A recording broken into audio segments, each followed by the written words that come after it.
He's taught millions worldwide how to become rich. Now, best-selling author and financial expert Robert Kiyosaki reveals the financial secrets of the rich with you.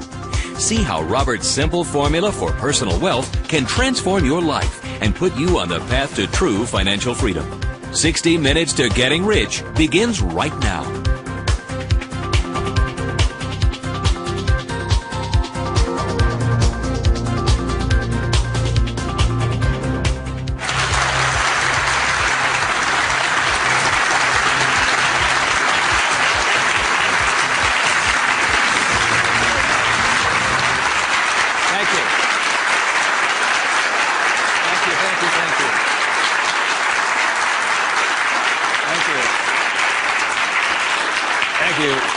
Very kind. Thank you very much. First of all, thank you for coming here this morning, and some of you came from some great distances. I remember every time I do a talk, I'm always worried that people won't show up, and so my ego couldn't handle the blow. So thank you for showing up, and I'll do my best to be of some value or entertainment today. First of all, how many people have had the chance to read Rich Dad, Poor Dad? Good. Okay, thank you. For those who haven't had a chance to read the book, I'll give you a quick background on the story. Rich Dad, Poor Dad is a true story, and it's based upon my two dads. My real dad was the head of education for the state of Hawaii, a very smart man. He was the boss and things like that when I was in school.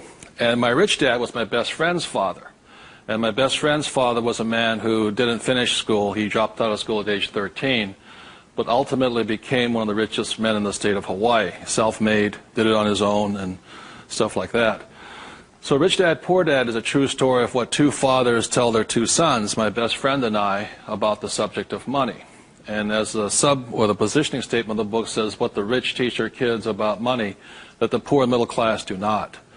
And as we all know, for the most part, we learn very little to nothing about the subject of money in school. And so what we learn about money oftentimes is handed down from parent to child.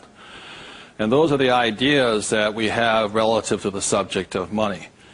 So my rich dad was a man who, he was my best friend's father, like I said, when you look at the white sand beaches of Waikiki and the hula girls and the palm trees, my rich dad was the guy that owned the land underneath the hotels.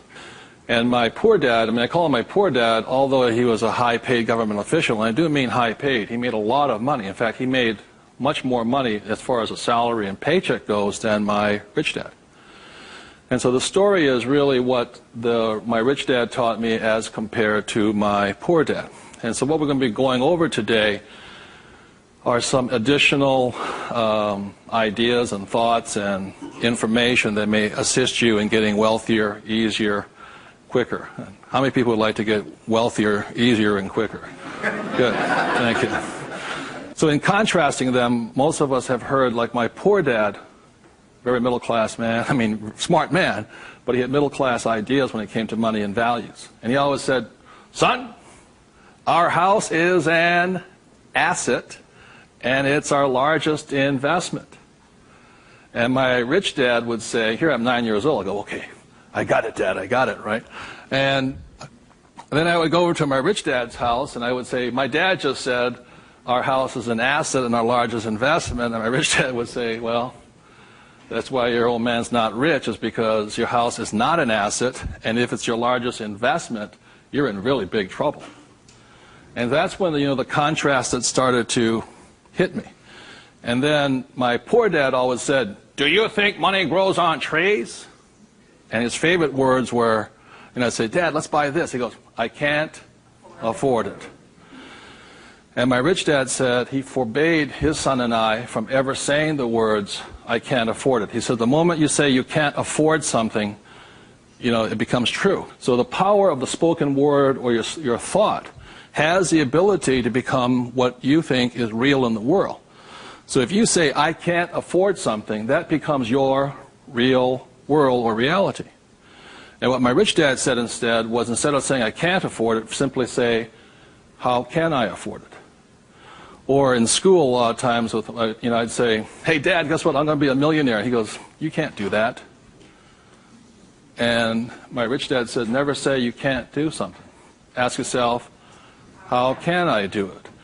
And he said, and just in the switching of those words, if you say, how can I afford it, your mind opens up to the possibility. And your mind then has to go to work. This is your single most powerful tool you have is the brain. But if you say, I can't afford it, then the thing goes to sleep and it sits there, goes dormant, and doesn't have to do any more work. You're the one who's doing the work then. So those are some of the subtle, differences. My poor dad, the school teacher, the head of education, always said to me, he says, son, go to school, get good grades, get a safe, secure job, high-paying job, and work hard.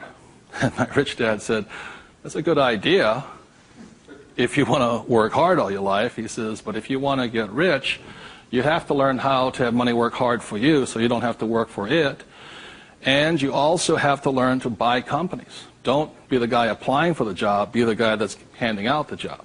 But I'm going to give you something I really say to people, is that there was 3 main points that I think made a difference in my life.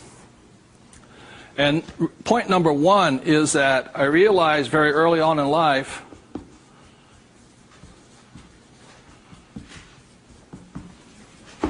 money is a what? Idea. It's whatever you think it is. Now, when people say, well, how can I get more money? I say, well, just first change the way you think. Change your ideas. Now, that's the good news. That's all you have to do. I realize when I talk to people about money, I'm slamming straight into their ideas. And, a lot of times with money, there's several subjects you don't talk about at the dinner table: sex, religion, politics, and money, and whatever. And the reason for that is it's a very volatile subject. Whereas in my family, my poor dad, the school teacher family, was, I'm not interested in money. Money is not that important to me. I began to realize that was my poor dad's idea, was his attitude. Whereas my rich dad always said to me, money is power. Money gives you power. Respect it. Treat it respectfully. So there's all these different ideas about the subject of money. The thing I hear people say is, I'll never be rich. And that becomes a self-fulfilling prophecy, you see. And that's why money, just as an idea, is so powerful. And when I talk to people, I oftentimes ask them, I said, what did your parents tell you about the subject of money? Because that becomes real. If you were told, go to school and get a job, see, many of us may not be in the same profession, but we're following the same path. And most people did not come from families that were rich. In America, less than 1 out of 100 people at age 65 becomes rich. In the richest country in the world. 1 out of 100. 4 become wealthy. I think 56% are dependent upon the government or a pension to take care of them. And they start going downhill. So what I had to do, what I'm going to be talking to you about, is I had to watch my ideas, I had to watch what I said, and I had to watch who was giving me the ideas. Okay? Because they're not the same. Like you go to one doctor and they say, eat a low-fat, high-carbohydrate diet. You go to another doctor, they say, eat a high-fat, low-carbohydrate diet. Somewhere you got to make your choice.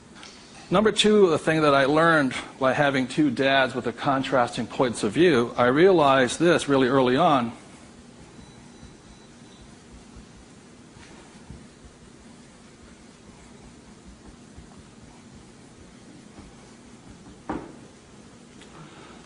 I realized that money doesn't make you what? Rich. Because my poor dad made more money than my rich dad. So I think one of the biggest mistakes we've been going into is a lot of times people actually think if I win the lottery, then I'll be rich. Or if I go to Vegas or gamble or my luck changes, then I'll be rich. It has nothing to do with it. Money is a very powerful tool, as my rich dad used to say. If you use it well, it'll make you richer. If you abuse it, it'll make you poor. So one of the big things that my poor dad made the mistake of saying, he always thought that if he got a pay raise, that would solve his money problems. And the trouble is, every time he got a pay raise, he got bigger problems. So it made him poorer and poorer the more money he made. Does that make sense, you guys? That was a very big problem with him.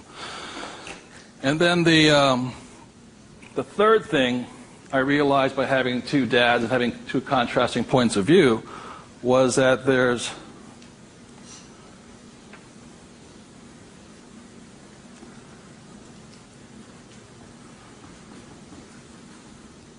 Two kinds of money problems.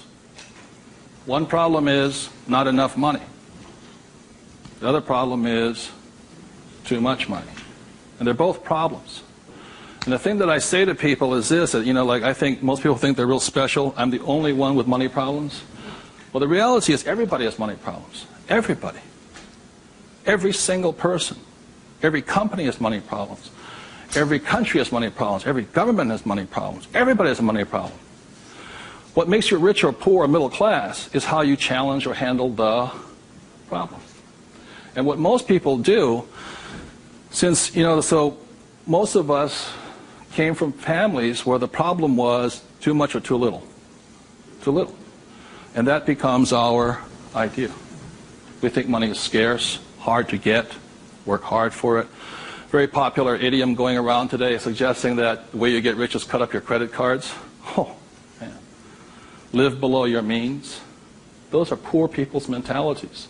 Save, go long term, buy mutual funds. And it's not a rich person's way of thinking. I love my credit cards. They make me happy.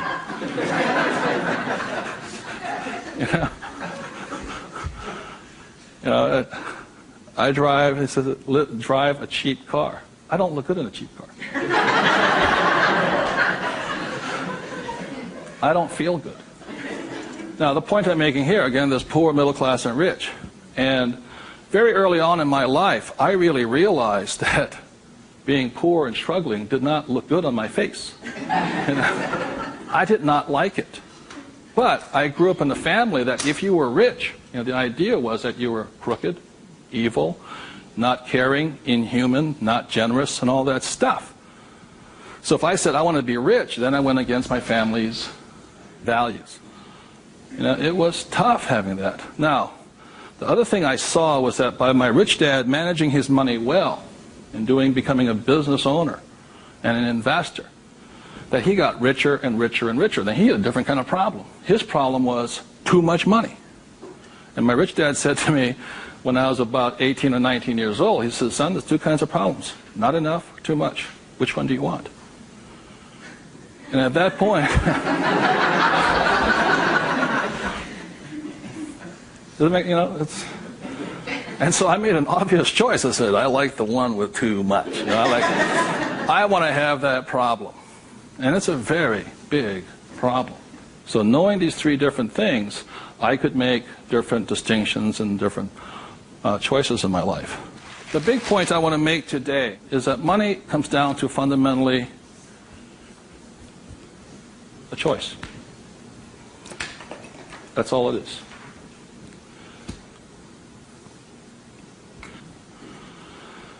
And so, as a young boy having two dads starting at age 9, I had to make a choice of which dad I was going to listen to. And it was a tough decision. Really, really, really hard because I loved both men. Both men were big men. If there was a role model that they filled, they were tall, and they acted like John Wayne or Robert Mitchum, not Pee Wee Herman. They were big, strong, powerful, good, honest, hardworking men. I love them both. But their ideas were almost polarized, completely opposite.